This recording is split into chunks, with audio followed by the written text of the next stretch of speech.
Hello mga Luz, good day, good day. Ayan, may nakatingin sa akin, no? Ang cute-cute ng bata. Ayan, dito tayo sa mall. Ikot tayo ng ikot.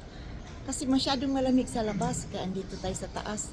Nasa, hindi masyadong magulo na lugar. Doon sa baba, maraming tao. Nag-grocery at nagko-coffee. Ako naman, katatapos lang nag-coffee, mamaya pagdating sa bahay, mag-coffee na rin. O, di ba? Ayan, yung pansin niyo yung bata na sa likod. Ang cute-cute, ano? Ay, tingin ng tingin sa akin. Ang cute ko rin daw. Kasi naka-headband ako. Ayan, titig na titig yung bata sa atin. Gutom na siguro. Ay, gustong sumama sa akin yung bata. Ayan. Kumusta kayong lahat dyan, mga kalus? Ayan, andito tayo. Ikot na naman tayo ng ikot. O, diba? Kasi winter na talaga dito sa Norway. Kaya ganito ang mga suot namin para kami mga astronauts. Lalo na paglabas, pag maglakad ka sa daan, nako, ang kapal-kapal ng mga suot. Ito, ano, ito, yung warmer lang yung suot ko.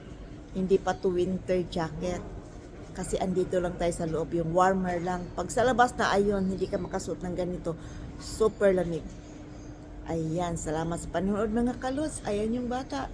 Tingin ng tingin sa akin. Hello, hello baby. How are you baby? Ayan.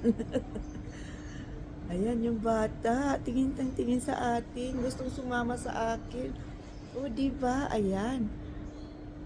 Akala siguro ng bata ako yung mama niya. O, maitim naman ang buhok ko. Yung buhok niya ay mistiso. Kaya ayan, tingin na tingin. Hello baby. Kumusta ikaw baby? Ayan, diyan ka lang muna ha. Antayin mo yung mama mo. Ayan.